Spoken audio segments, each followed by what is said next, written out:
දාලා ගිය උන් ආයේ ආවට ගියපු ආදරේ ආයේ එන්නේ නැතිම හින්දා. මේ පදපන්තියෙන් කියවෙන්නේ දාලා ගිය උන් අපි යම් කාලයක් ආදරය කළා අපිට බූට් එකක් තියලා අපි වතහැරලා අපි ගැලපෙන්නේ නැහැ කියලා අපේ වැරදි කියලා අපිව දාලා යනවා. සමහර වෙලාවට ඒ අයට මේ ජීවිතේදීම අපේ යම් කාලයක් ගිහිල්ලා අපේ ඒ ගුණ මේ කියන්නේ හොඳ දැකලා නැවත එන්නත් පුළුවන්. නැත්නම් සසරේ කවදක හරි දාලා ගිය උන් ආයේ හම්බෙන්නත් පුළුවන්. ඒක තමයි මෙතන මේ පේනන්නේ. මේ ජීවිතේ හෝ දාලා ගිය උන් ආයේ අපි ගාවට එන්නත් පුළුවන්. ඒ ගිය තමන්ගේ වැරද්ද අවබෝධ වෙලා කරපු දෝෂේ අවබෝධ කරගෙන සමාව ගන්නත් පුළුවන් ඇවිල්ලා. නැත්නම් සසරේ කවදක හෝ හම්බෙන්නත් පුළුවන්. ඒකයි දාලා ගිය උන් ආයේ ආවට ගියපු ආදරේ ආයේ එන්නේ නැතිම හින්දා. ඒ දාලා ගිය උන් ආවට අපේ හිතේ එදා ඇති වෙලා නැති වුණ ආදරේ ආයේ හටගන්නේ නැහැ. අපේ හිතේ එදා මුලින්ම ආදරයක් හටගත්තම ෆස්ට් ලව් එකේ ඇති වුණ ෆීලින් එක ආයේ හටගන්නේ නැහැ. අපි දැන් පළවෙනි ආදරයක් හිතේ ඉපදුනාම ඒක අමුතුම හැඟීමක්. ඒක කියන්න වචන නැහැ. ඒක දැනෙන එක.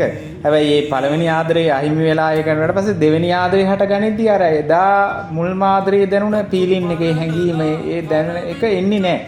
අන්න එතන මේ මුල්ම ආදරේ දැනුණ දේ නැවත හටගන්නේ නැහැ කියන එක තමයි මෙතන මේ කියන්න උත්සාහ කරන්නේ. ගියපු ආදරේ ආයේ එන්නේ නැතිම හින්දා ආයි හටගන්නේ අලුත් ආදරයක්. ඒකයි තමයි මේ කියවෙන්නේ. දාලා ගිය උන් ආයේ ආවට ගියපු ආදරේ ආයේ ඇති වෙන්නේ නැතිම හින්දා තැලුණු පොඩි උන රාග ගිනි මැද පහස හුරු උන පාට පැස්ටල් මූනේ මං ආදරේ තිබ්බා.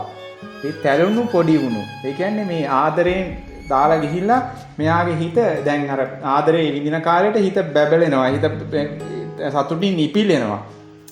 හිත පිම්බිලා තියෙන්නේ සතුටෙන්. මේ පෙම්වතියත් එක්ක ඉන්න අවස්ථාවේදී හිත පිම්බිලා ආඩම්බරෙන් يعني ඉන්නවා. නමුත් දාලා ගියාට පස්සේ හිත හැකිලෙනවා. දුක් මුසු වුණාම හිත හැකිලිලා යනවා. මේ තැලුණු කියලා කියන්නේ හිත තැලිච්ච, පොඩි වෙච්ච. තැලුණු පොඩි වුණු.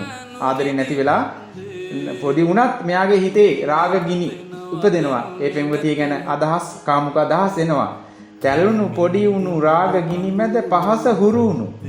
මේ දාලා ගියත් හිත තැලුණත් පොඩි වුණත් මෙයා මේ රාග ගින්නක් ආවම Taman පහස මෙතන අදහස් කරන්නේ සයන් වින්දනේ. සයන් වින්දනේ කළා මේ පහස හුරු වුණාට පස්සේ ඒ කාන්තාව සිහි කළා මෙයාගේ අර ඇත්තටම විඳින්න තිබුණු කාමුක සුංගාර ඒ පහස මේ වෙලාවේ මෙයා ඒ කාන්තාවගේ රූපේ මතක් කරගෙන ඒ මේ රාග ගින්න නිවා ගන්නවා. ඒකයි කියන්නේ තැලුණු පොඩි උණු රාග ගිනි මැද පහස හුරු උන පාට පැස්ටල් මූනේ මං ආදරේ තිබ්බා. ඒ පහස හුරු වුණාට පස්සේ සයන් වින්දනය කළා හුරු වුණාට පස්සේ පාට පැස්ටල් ඒ කියන්නේ ඒ පාට පැස්ටල් මූනේ මං ආදරේ තිබ්බා. ඒ කාන්තාවගේ චිත්‍ර සිහි කරගෙන එක්ක ඒ කාන්තාවගේ හිතේ රූපයක් නැවෙනවා. සමහර අය ඒ කාන්තාවගේ චිත්‍රයක් කාන්තාවගේ රූපයක් තියෙනවා නම් ඒ රූපේ තමන්ගේ ෆෝන් එකේ කම්පියුටරේ හෝ තමන්ගේ ගෙදර බිත්තියක ඒ රූපේ හා සමාන රූපයක් හෝ අලව ගන්නවා. අන්න ඒකයි මේ කියන්නේ පාට පැස්ටල් මූනේ මං ආදරේ තිබ්බා. එක්ක ඒ කාන්තාවගේ රූපයට සමාන රූපයක් තමන්ගේ දුක් ශෝකේ වැඩි වුණාම ඇඳෙනවා නිතරම. ඒකයි පාට පැස්ටල් මූනේ මං ආදරේ තිබ්බා. ඒ මූනේ ඒ කියන්නේ මම ඇඳපු චිත්‍රය තුල මම බිත්ති ඇඳපු චිත්‍රය තුල මම සිතුවම තුල ඒ මට ප්‍රකාශ කරන්න බැරුණ ආදරේ චිත්‍රය තුලින් ප්‍රකාශ කරා. සංකප්ප රාගෝ පුරිසස්ස කාමෝ. ඒ කියන්නේ මේ සංකප්ප රාගෝ පුරිසස්ස කාමෝ. ඒ කියන්නේ පුරුෂයාගේ හිතේ උපදින පුරුෂ කියලා කියන්නේ මේ කාන්තා පුරුෂ ස්ත්‍රී පුරුෂ දෙපාර්ශ්වයට කියන දෙයක් තමයි මේ තියෙන්නේ. හිතේ ඉපදෙන මේ සංකල්ප මේ රාගය. ඒ කියන්නේ හිතේ ඇතිවෙන සංකල්පයක්. හිතේ නැගෙන ඒ කියන්නේ මනක්කල්පිත දෙයක් තමයි පුරිසස්ස කාමය. ඒ පුරුෂයාගේ හටගන්න කාමය හිතේ ඇතිවෙන සංකල්පයක්. ඒ කියන්නේ ඇත්ත දෙයක් නෙමෙයි. හිතේ ගොඩනගාගත්ත මවාගත්ත දෙයක් රාගය කියලා කියන්නේ. ඒක අවබෝධ නොවෙන නිසා තමයි මේ කාමයේ මතේ අභ්‍යන්තරේ හටගන්න සංකල්පයක් බාහිර තුලින් දැකලා ඒක පස්සේ දුවන්න හදනවා. Taman දන්නේ ඇතුලේ හටගත්ත දෙයක්කින් මේ කියන්නේ ඇතුලේ හටගත්ත දෙයක් කාමයක් එළියෙන් බලාපොරොත්තු වෙනවා. ඒක තමයි මේ අවබෝධ නොකිරීම. ඒ කියන්නේ එළියේ කාන්තාවක් තුලින් බලාපොරොත්තු වෙනවා තමන්ගේ හිතේ හටගත්තු සංකල්පය පිනවන්න. මේක තවත් විස්තර කරනවා නැතේ චිත්‍රානි යානි කාමා. ඒ කියන්නේ චිත්‍රවල කාමයේ නැත. ඒ කියන්නේ බාහිරින් පේන චිත්‍ර. ඒ කියන්නේ මෙතන බිත්තිය ඇඳපු චිත්‍රය හෝ ෆෝන් එකේ තියෙන දර්ශනයක් හෝ කැලෙන්ඩරයක් හෝ නැත්නම් ඇත්තටම දකින්න කාන්තාවක්. බාහිරින් තියෙන ඇහැට පේන චිත්‍රයක්නේ. ඒ චිත්‍රවල කාමයේ නැහැ. නමුත් හිතේ තමන්ගේ හිතේ හටගත්ත මේ සංකල්පයක්. يعني හිතේ හටගත්ත දෙයක් තමයි කාමයක්. කාමයක් කියන්නේ චිත්‍රවල නැති කාමයක්. දැන් මේක අවබෝධ නොවුන නිසා තමයි මේ තරුණයා මේ දුක් වෙවි අර චිත්‍රවලින් තමන්ට ඇත්තට නොලැබුණු සජීවීව ඇසුරු කරන්න නොලැබුණු කාන්තාව චිත්‍රවලින් හෝ දර්ශනයකින් හෝ රූපයකින් හෝ බිත්ති අඳින චිත්‍රයකින් හෝ ඇසුරු කළා ඒක පස්සේ දුවන්නේ මේ අර චිත්‍රවල කාමයේ නැති බව අවබෝධ නොවන තුරු අපි ඒක පස්සේ දුවනවා. ඉතින් දුවලා හති වැටෙනවා. ඒ කියන්නේ අවබෝධ වෙච්ච දවසට මේ දුවන එක නවතිනවා මෙතන.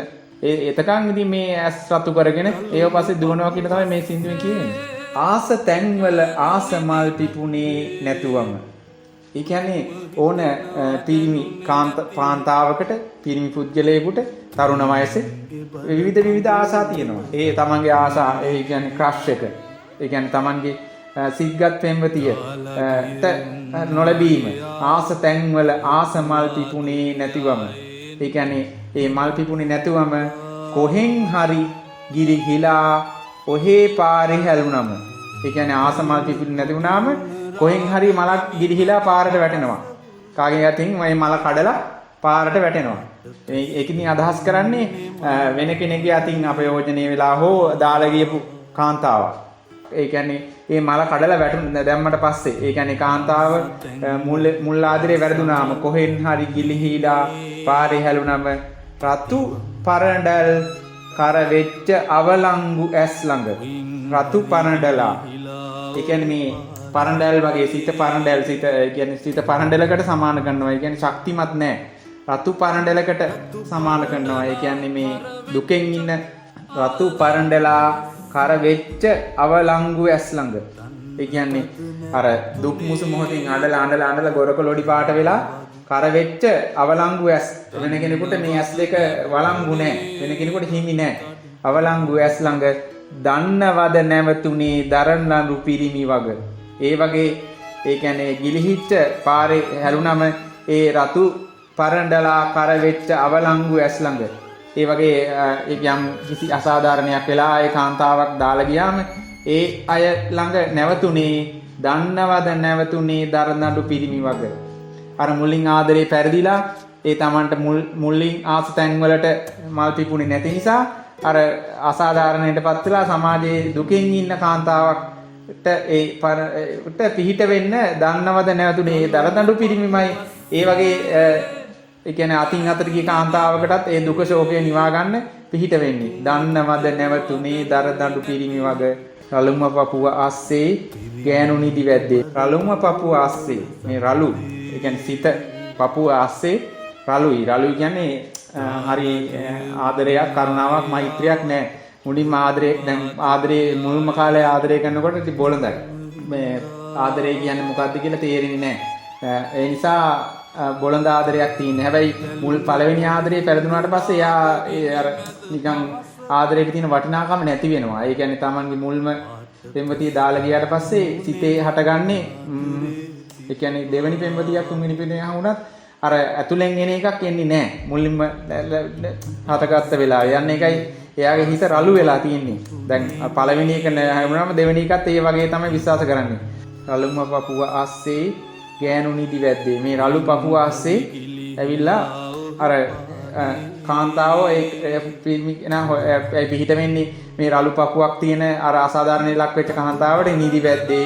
පුදුම හිතෙනවා දැනුනේ නැතිනම් පුදුම හිතෙනවා දැනුනේ නැති හැටි පිරිමින්ගේ බර කඳුළු වල සද්දේ. ඒ කියන්නේ මේ අර පිරිමින්ගේ අර කාන්තාවක් නැතුව දුක් කෙවි දාලා ගියපු කාලේ ඒ හිතේ විඳපු දුක් කඳුළු වල බර, සිතේ බර. අපි ප්‍රශ්නයක් ආවම ඔළුවට අත තියා ගන්නවා. ඒ වගේ බර කඳුළු වල සද්දේ. ඒ කියන්නේ අඬපු කඳුළු වල සද්දේ දැනුනේ නැත්තේ ඇයිද කියලා තේරුම් ගන්න බැරි වුණේ ඇයිද කියලා මේ කවියා මෙතනදී කියන්න හදනවා. ඒ කියන්නේ කාන්තාවක් තමන්ගේ සිතේ හටගන්න දුක පිරිමියෙකුට පවසලා ඒ කියන්නේ තමන්ගේ දුක අඩු කරගන්නවා. පුරුෂයා කියන කෙනා ශක්තිමත් බව නිසා පුරුෂයාගේ තියෙන ගති ලක්ෂණයක්නේ තමන්ගේ දුක අන් අයට ප්‍රකාශ කරලා දුක නිවා ගන්නේ නැහැ. කියන්නේ කාන්තාවට පවසලා සිත අභ්‍යන්තරයෙන් හිර කරගෙන පුරුෂයා ඒක දුක හිර කරන් දුක තද කරගෙන ඒකෙන් ශක්තිමත් වෙනවා පන්නරයක් ලබන පුදුම හිතෙනවා දැනුනේ නැති හැටි පිරිමින්ගේ බර කඳුළු වල සත්තේ